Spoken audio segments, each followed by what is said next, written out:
infatuation. And in order to do so, I'm going to need your help. I want you to take a minute and think about the last thing that you bought that you absolutely loved. The thing that got your heart racing, the thing that made your pulse run, the thing that just got you so excited, thrilled you every time you thought about it. So take a minute and think about what that is. It could be small, it could be big, it could be expensive, it could be inexpensive. You got it? So for some of you, maybe it was a watch. For others, maybe a set of golf clubs. Perhaps it was that exquisite pair of shoes that I wouldn't have purchased had I heard Dan Arley's talk before I went to the mall this weekend. But nonetheless, we all have those things that we own, that when we bought them, they gave us such a thrill, such a sense of adrenaline. We had excitement, we had anticipation, intrigue, or as I like to think about it, as infatuation. Now, anyone who's ever been in love knows that infatuation is its strongest in the earliest of days. And it typically runs the course over a couple of weeks. And if you're very, very, very lucky, your state of infatuation might run for a couple of months. But we all know that infatuation, sadly, invariably wears off. Complacency brings in a sense of boredom.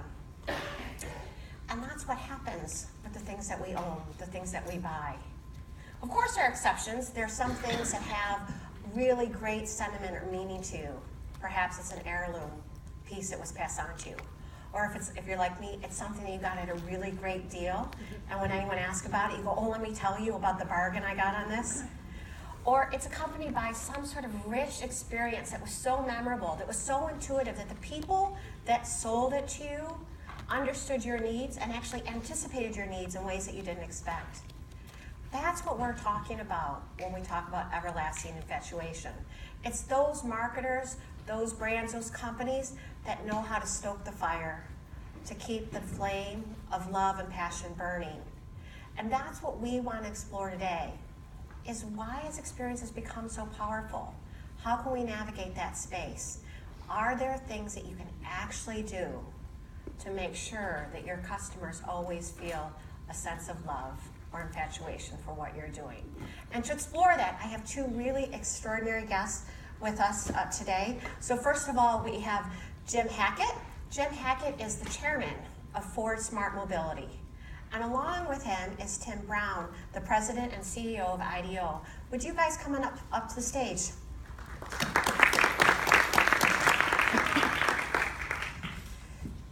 Hello, everybody.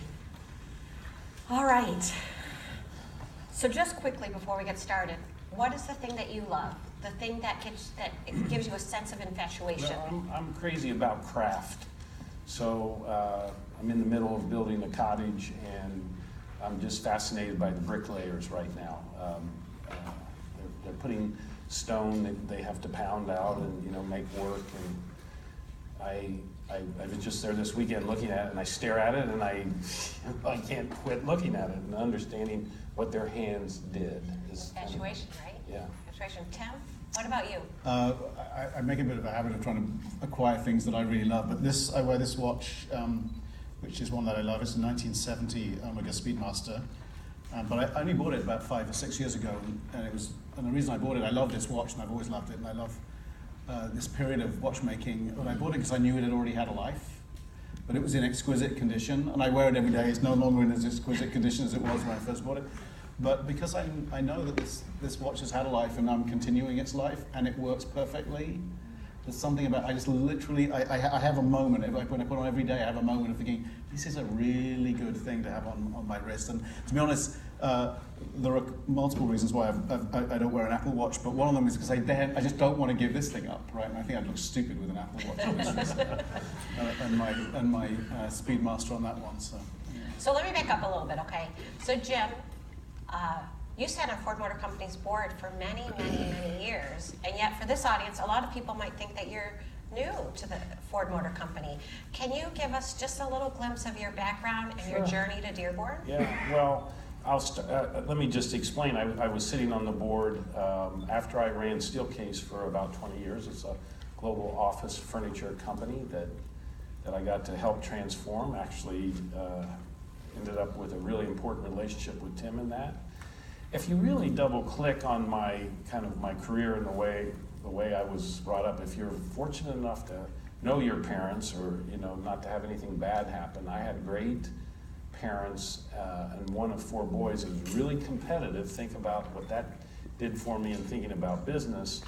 But my mother was an artist and college graduate in the 40s in art, which was kind of unusual. My father was a veterinarian, so I had this intersection of science and art. My dad was really an inventor to boot, and our kitchen dinner table discussions were really high diversity and very lateral. And so my career at Procter & Gamble, Steelcase, really is in that realm. That's how it all happened. But you also have some athletics in Yeah. your past too. Yeah. So anybody from Northern California in the audience? So I'm the person who brought Jim Harbaugh to Ann Arbor, if that, yeah. So,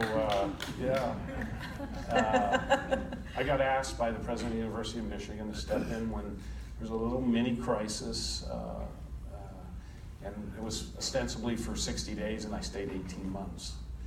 And as I was teaching the president what design thinking meant about the time I left, so I really enjoyed that. And the lesson in that was it was like a perfect kind of palate cleanser for 2 great meals. I mean, finishing at Steelcase was wonderful. And I just told Tim, I don't think about it. I mean, you run a company for 20 years, you think about something like that all the time. And then walking into Ford, as all I think about now is what Mark just talked about. Mm-hmm. Mm-hmm. So Tim, I know I speak for myself, for Jim, for all of Ford Motor Company when I say that we're big fans of IDEO. But can you tell the folks what you do here at IDEO and a little bit about what IDEO is? Sure. So I'm a designer by training. Went to art school in the UK, what seems like an age ago.